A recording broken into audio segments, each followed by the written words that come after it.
Good morning, everyone. I'm Andrea Hall from the Charity and Security Network. Thanks for joining us for this great webinar we've got lined up this morning for you. I'm going to hand it over to our moderator, Leah Van Broekhoven, in just a second, but very quickly wanted to introduce you to her. Leah is the co-founder and director of the Human Security Collective, which is based in The Hague. It was founded in 2013, and it focuses on reforming current counterterrorism strategies and standards into guidance practices that expand and protect civil society space. Welcome, Leah. I'll go ahead and hand it over to you. Thank you very much, Andrea. I'm very pleased to welcome you on this webinar, which is co-organized and co-hosted by Charity and Security Network, European Centre for Not-for-Profit Law, the European Foundation Centre, and Human Security Collective. It's a great pleasure to have you on this webinar. Before I hand over to our keynote speaker this afternoon, I would like to share with you a few housekeeping notes. Please note that this informational webinar is open to the public, and a few government officials who are interested in the issues have asked to call in. We see this as a good opportunity for your comments and questions to help inform them about our concerns with the current Recommendation 8 and Interpretive Note and our ideas for revision. The webinar will last up to 1 hour. It will have 3 parts. The first part is on the content of the revision of the Interpretive Note to Recommendation 8 and a call to change the recommendation itself. The second part is on the process of the revision of the Interpretive Note, which is the online public consultation that is part of this process, and we would like to connect this process, which concerns the revision of the Interpretive Note, to longer-term NPO engagement with the FATF. After the first and second parts, we will have time for questions and answers. Then the third part is on action points. How do we move forward? And the co-organizers have a few suggestions to share with you, and we would very much welcome your ideas and suggestions how to move forwards. Then we will close with some final notes. Now it's time for me to hand over to our speaker, Vanja Skoric. She is a senior legal advisor at the European Centre for Not-for-Profit Law. She is a civil society activist and has experience in advocacy campaigns, fundraising, and planning and implementing projects. And she has an advanced degree in public international law from University of Amsterdam and Zagreb. So Vanja, the floor is yours. Thank you, Leah. Good afternoon and good morning to everyone. I will just try to adjust the screen for you to see what we are going to talk about today.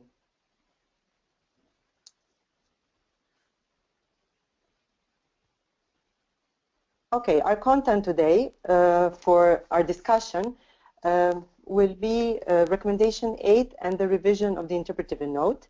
We will discuss the content of the revision of those two policy documents, and we will discuss also the process, the consultation process currently ongoing for the revision of the Interpretive Note, and the long-term engagement between the FATF and NPO sector. Just as a reminder for the beginning, we should take note that there are 2 important policy standard setting documents for non-profit sector within the FATF recommendations. This is the Recommendation 8 and its Interpretive Note. And on the practice side, we have best practices paper on combating the abuse of non-profit organizations, which was recently revised in 2015, and I think a lot of our colleagues and attendees today have participated in giving comments and inputting this revision. So thank you for that once again. And the FATF typologies report on risk of terrorist abuse in non-profit organizations issued in 2014. Regarding the process of the revision that was launched last week by the FATF for the Interpretive Note, just to remind ourselves that the duration of the process is 3 weeks, so our deadline for any input is November 27th. This is essentially the pre-draft consultation or early consultation. There is no draft shared. We are invited to give a general comment or comments and specific comments inputting directly into the text of the existing interpretive note. The FATF also provided a template for us to use, and it is available on their link shared on the screen. We want to share with you ideas and suggestions how to comment, how to give input during this revision, during this consultation process. So first of all, we want to discuss a little bit the revision of the Recommendation 8 itself. We would like to stress that the importance of the Recommendation 8 is it cannot be undermined, because the revision of the interpretive note itself will not lead to improvement of the standard if we do not get the revision of the Recommendation 8. This is due to the fact that both policy documents, both standard setting documents, need to be in line with the best practice paper that has recently been revised. Currently, this is not the case. The Recommendation 8 clearly says that NPO sector as a whole is particularly vulnerable to terrorism financing abuse, which is not in line with the current risk-based approach that the FATF is applying. In addition, the Recommendation 8 should emphasize a more targeted and more proportionate approach of the governments when applying the measures to the NPO sector. We would encourage you to stress in the general comments for the inputting and for commenting to the revision of the interpretive note the importance of revising also the Recommendation 8. This can be done under the section question number 5 in the template that was provided by the FATF. Regarding the revision of the interpretive note itself, we suggest a few comments that would then better reflect the risk-based and proportionate approach that governments should take when applying the Recommendation 8. First of all, the risk-based approach should follow a risk assessment that governments should undertake on the NPO sector itself. Now, this risk assessment should also include consultation and engagement with NPO sector. Then the entire section of interpretive note, the section 5b, is completely inconsistent with the risk-based approach that is now applied by the FATF. We would like to encourage you to suggest that this section and the interpretive note itself should promote the effective supervision or monitoring only of those NPOs that are at risk of terrorist abuse. In this way, we would like to encourage governments to avoid overregulation, because it leads, as we all know, to disrupting the activities and legitimate actions of NPOs.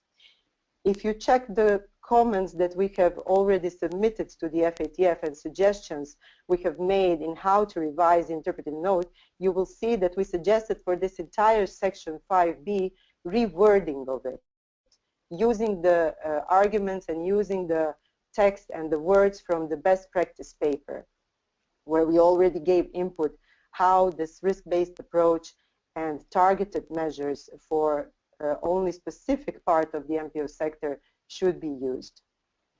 In addition, we also encourage to insert in comments for interpretive note applying only measures to those NPOs that are identified in the first step of the risk assessment to be at risk, either through legislation or any kind of soft law or self-regulatory mechanisms. In addition, we also stress in the comments, and we would encourage you to do so, to emphasize the positive role of the NPO sector in the interpretive note, especially in terms of building on social cohesion, promoting human rights, promoting peace building, and reducing any conditions that drive the radicalization and contribute to terrorist abuse. I again remind you that some of you participated in these initial comments and suggestions that we sent to the FATF, These are available on the FATF platform website, so you can look them up again and remind yourself what was inputted there. Maybe now, Leah, we can turn to discussion on both Recommendation 8 and Interpretive Note revision. Thank you very much, Vanya. Are there any questions to Vanya at this moment in terms of what she explained on how do we, as a global coalition that has prepared this PowerPoint, how do we have decided to come up with suggested asks towards the FATF with respect to changing the interpretive note to Recommendation 8 and actually also call upon the FATF to change the recommendation itself? Maybe just to clarify, if I may, Leah. Yeah. That ahead. We are in a way following the template that was given by the FATF, and we are suggesting and encouraging to use both the general comment part of the template and the specific part of the template. So this is why we are discussing also the possibility of revising the Recommendation 8, as its entire premise for existence has changed from the time it was developed and adopted. Even the FATF evidence in the mentioned typology report suggests that it does not really support the language that is currently used in the Recommendation 8. So this is why we are encouraging NPOs to put this kind of suggestion in the general comment of the FATF template for consultations. And then on the second part of the template, for the specific comments, we are now discussing how to approach the revision of the interpretive note, and we are encouraging our coalition members and all other interested NPOs to put really specific ideas and that we already suggested in our document to FATF, to put them in the second part of the template, in the part for specific comments. Thank you, Vanya, for these clarifications. Are there any questions at this moment? Leah, we have a couple of questions that have come in. I can read them aloud if you'd like to. Thank you. One is from Luke Lapointe, wants to know who decides what is risky, and what about effective supervision of those NPOs at risk? Mm-hmm. Okay. Vanya, would you like to take that question, or Hannah, who is also can also answer that question? Perhaps who decides who is risky, and what is effective supervision of NPOs?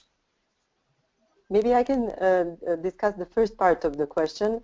This is exactly what we were inputting during the revision of the best practice paper in 2015, and emphasizing the engagement and participation of the entire nonprofit sector of one country in the risk-based risk assessment, which is the first step of the risk-based approach and applying measures only to those at risk.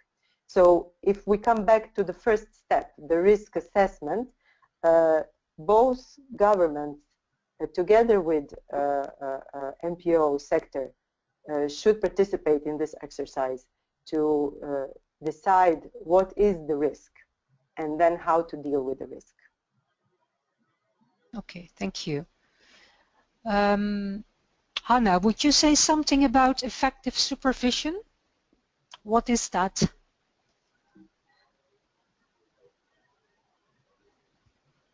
Hannah?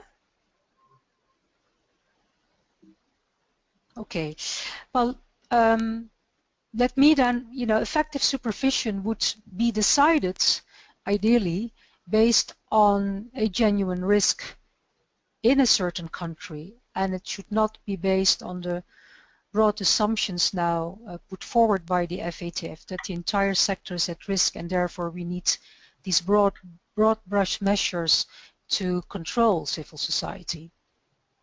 So, and I think the FATF wanting to change the interpretive note to Recommendation 8 is aware of that, But that's why, but we also need to really change the recommendation itself, the standard itself, the recommendation 8 itself, because it mentions that NPOs in particular are at risk to terrorism abuse, and we think that is unfounded. So in a way, we are now advocating to change the entire standard. Otherwise, you can never come to a effective supervision or a system by which NPOs are accountable and transparent, not only to government, but to the society and target groups they're working with. Luc Lapointe has a follow-up question. He says, does this apply only to those at risk? Is this the same problem? And who decides who is at risk? Vanja, would you take that question? Well, yes, as we mentioned already, both governments and NPO sector, if the risk assessment is on the NPO sector, should be included in the risk assessment. So ultimately, the measures that are implemented by the government should reflect what the process of the risk assessment yielded, right? So the measures should not go beyond anything that was included in the risk assessment. They should be proportionate and they should be targeted. Okay.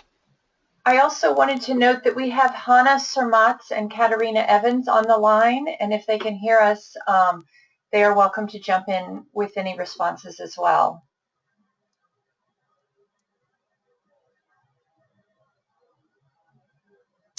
Thank you, Andrea. I think they both dropped off the line. I'll send them an email, right, to reconnect. Okay. If there are no further questions, I would like to ask Vanja to proceed with the... sorry, who's on the line? Is it okay? Okay, Vanja, I would like you to proceed on the second part of this webinar, and that is about the FATF-led process of the revision of the recommendation, and also on how we actually want to put forward also in the public consultation. There's a need for a continued engagement with the NPO sector on the longer term. Please go ahead. Right, for the second part, we are going to discuss a little bit more about the process. First, about the process of the revision of the interpretive note itself. We already requested, and again we encourage you to request the FATF to fully appreciate the consultation with non-profit sector in terms of publishing all drafts that are being discussed for the revision of these documents. So publishing full drafts, not only some outline of questions or ideas for brainstorming.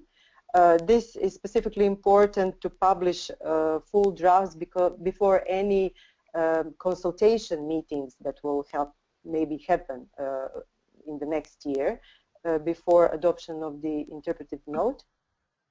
And this leads to the second part, which is requesting to organize public meeting consultations with non-profit sector on the draft version. So not only on some specific questions or issues, but on the full draft version.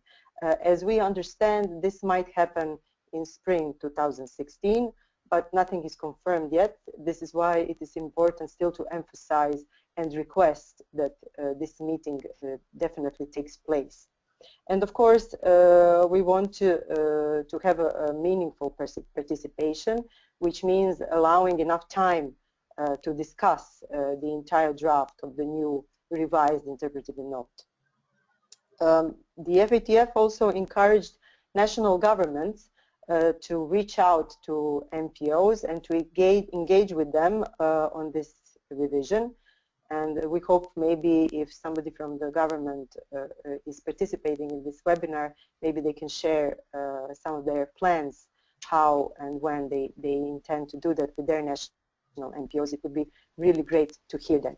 We also appreciate how some national governments are supporting this inclusive and transparent process of consultation. This also builds into the longer-term engagement between the FATF and NPOs. We have already suggested and sent our key asks and ideas to the FATF about this kind of engagement. We want structured and systematic engagement of FATF with NPOs, not only consultations on specific documents and standards. Therefore, we have asked the FATF to adopt certain guidelines or principles of engagement with NPOs, because this would be useful for both sides, for NPOs to know what and how to expect and to be prepared to give the best possible input, and for FATF to has a certain degree of process developed and to be able to design the process of consultation in advance. You can also see our submission and our suggestions on the FATF platform link. We urge you again to put these requirements for more meaningful and inclusive and transparent consultation and engagement between FATF and NPOs into the general comments section of the current template offered by the FATF. So in the question 5 box of the template, to strengthen these asks toward the FATF. We would also like to ask the national governments, and we encourage you to ask the national governments to put this issue of the long-term engagement and adoption of certain guidelines and principles for engagement with NPOs on the FATF agenda. As far as we know, it has not been discussed yet, but we would really appreciate this being discussed in the plenary forum. Thank you very much. And just for the final note, what can you ask the national governments to do, and how can national governments help us doing this better? The national governments can, of course, engage with their own national NPOs, brief them on the outcomes of the FATF sessions, on the documents that are being discussed that are of concern for NPO sector. They should also distribute the drafts that are being currently revised in the early form of the draft, so that there is a meaningful input from the NPOs. And the national government should, as we have heard the FATF encourage as well, consult their national NPOs on the drafts and hopefully integrate some of the comments or all comments in their input as national delegations. Okay, thank you very much, Vanya. I think you have been very clear both on the FATF-led process of the revision of the Recommendation 8, the Interpretive Note, and hopefully the Recommendation 8 itself, but also on longer-term NPO engagement with the FATF, explaining in detail how we see that these two processes will take place, and also including what needs to happen at the national level, and also coming up with a number of asks to our own governments. So does anyone on this webinar have questions on the processes, I should say? Leah, we have a question from Max Haywood, who wants to know, do we know which governments are already supportive? Okay. Who wants to take this question? Which governments are already supportive? Hanna, Katerina, or Vanya? Well, maybe I can add, this is Vanya speaking, maybe I can add that we know for sure that this inclusive and transparent process is supported by the European Commission delegation to the FATF, because the European Union and the European Commission have a very transparent consultative processes ongoing for their own documents. So of course they are then supportive for a similar process in other initiatives and organizations. Thank you. This is Katerina. Can you hear me? Yes. Yes, go ahead.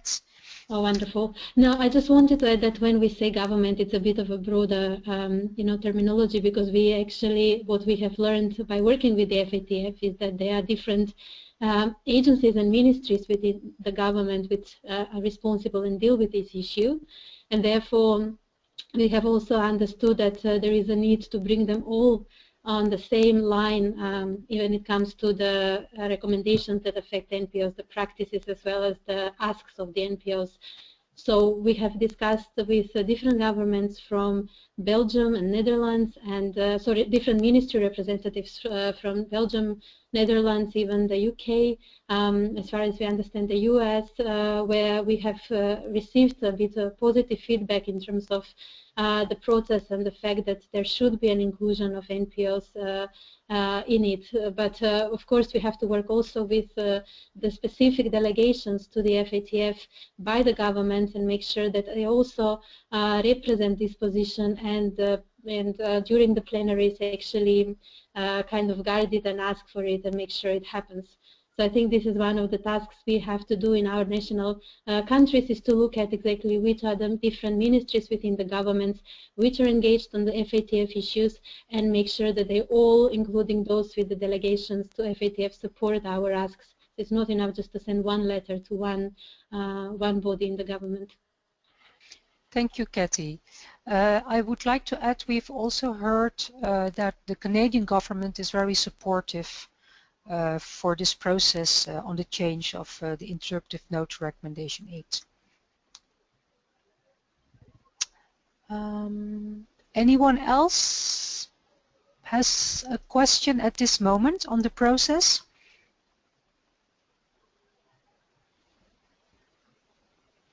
Okay. Thank you. Let's now then go to the third part of this webinar, which is about step forwards and points of actions. How do we want to submit the revisions to the recommendations to the FATF in early October, because, or early November, sorry. We have very few of let me see, it is, the deadline is sorry, end of November, so we have very few time actually. What should be in those recommendations? How can we, let's say, streamline the different answers or different submissions by NPOs, and do we need to streamline that? What would be, how do we get the most of this consultation by working together? My colleagues, Vanya, Katie and Hanya, and I have been discussing this, and I would like to give the floor to either Katie or Vanya to give our, let's say, suggestions in terms of moving forward. Okay, let me start, and then Katie can follow up on what I say. Basically, based on any opinions we received today, based on previous comments and inputs that we received from our coalition and NPOs, we propose that this core group of organizations reviews and prepares comments for submission. We will base them on the comments we already sent to the FATF, which already include some of the input from our coalition. We will then invite all the coalition members and all interested NPOs to review again these comments, and if they agree, to submit their own template for commenting in line with our suggestions, right? We propose to send our own suggestions to the coalition by Tuesday, the latest. So this would be next Tuesday, November 17. And then we would encourage everybody to use all or part of it as they see fit to input their own comments to the FATF for the revision of the Interpretive Note. Again, this will reflect both the general comments, as we discussed previously, on the revision, possible revision and opening of the recommendation 8 itself, on the process of engagement with the FATF, and the specific comments on the interpretive note itself. We would also like to encourage everybody to submit their submission to the FATF to their national governments. If possible, to meet them even in the next 2 months, let's say, before the February plenary session, and to explain really in person why is it important to have not only interpretive note revised, but also recommendation 8 as a part of the same package, basically, because I can hardly imagine interpretive note working well without the revision of the recommendation 8 itself. Thank you, Vanya. We Is there have any? Yeah, go ahead, Andrea. Sorry. yes, in case you can't see it, we have had another question come in. This is from Harun Atala, who wants to know, it says, the invitation by FATF named the interpretive note only. FATF Secretariat explained that if a change in the interpretive note requires an explanation that links back to R8, part of the message may have gotten truncated here. He asked, should we not start with the interpretive note and then link our recommendations to changes in R8? Can I answer that? This is Vanya speaking. Yes, go ahead, Vanya. Yes. I completely agree. This is the idea itself. Yeah. So we already somehow did that in the suggestions that we submitted to the FATF in October. We really showed that once you start changing the interpretive note to be in line with the new risk-based approach that FATF is applying, and with the new and revised best practice paper, you cannot leave the recommendation 8 as it is. It's all interlinked because once you start introducing risk-based approach into the interpretive note, as we did, you inevitably come to the need to change the recommendation 8. That's why we suggest this twofold approach, to bundle those two together, one in the general comment section, because this is where we feel it fits best, and the one in the specific comments, where you really show, through commenting and inputting and revising interpretive note, you really show that there is a need to revise a recommendation 8. It's not just our wishful thinking, there is a clear link when you start reading the comments and inputs that this needs to be done together. Yes, thank you, Vanya. It's very clear what you're saying, I think. Any more questions, Andrea? I don't have any coming in, but here's one more. I apologize. Would it help? This is from Warugu Congo. I'm sorry, I'm butchering your name. Waruguru. Yeah, that's good. Would it help to have intervention from the UN Special Rapporteurs at this point or later in the process? And if yes, and if the Special Rapporteurs agree to make submissions, would you recommend that they follow the same suggestions for input that you have provided? Good question. Kathy, would you like to take that one? Yes, and we actually would want to, and we were hoping to reach out to them and to get their support. And indeed, the way the consultation document is drafted, it actually refers specifically to NGOs as the ones that have been invited to provide input. But if the rapporteurs would be willing to, take our comments and the submissions of at least the global coalition, it would be very helpful if they can then make a statement and support either the comments or the main asks we have regarding the content and the process. And here, actually, I would like to make a caveat, because the way we understand it, the FATF will not, and I think this is something which was raised earlier, will not make the comments public, or it doesn't plan to make the comments public. So therefore, it will be important for all of us who are planning to submit comments to actually try to link up and to coordinate, and then to try to provide information to those agencies and other actors to support us in the process. Thank you, Kathy. Okay. Any more questions? Nothing else is coming in. Please feel free to. Oh wait, yes. Here's one more. Okay. It's a long one. So okay, go ahead. Point would like to know: we are based in Colombia and working on solutions, understanding that Recommendation 8 needs to be softened. Our discussion with government banks and NPOs is, while this takes place, are there technology solutions that could support all, increase transparency, reducing risk, real or perceived? My question is there a space within this very knowledgeable group of individuals and organizations to consider, oh, there it is, a technology solution?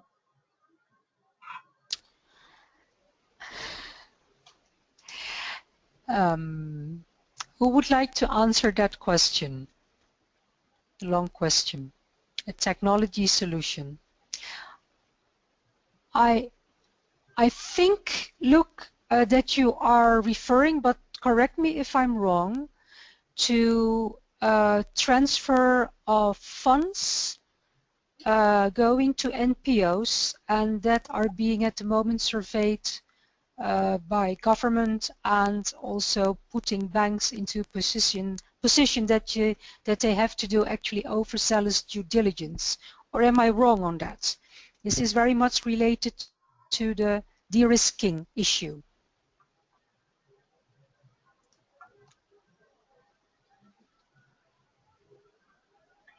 He says this is one component, yes. I think it's a very, what you are suggesting is like an alternative system which would soften up a Recommendation 8 and which is being then backed up by technology, you are suggesting. Well, if you think this is a way forward, please put that into your in the consultation template under general comments. I think this is a big a big subject you are putting forward, and I myself at the moment can't find a real proper answer to your questions, but I'm really appreciative that you are in Colombia trying to find the beginning of a solution. But I would recommend your solution or whatever you have in mind in the general template of the public consultation. I'm not sure whether others on the line would like to react to Luke's ask.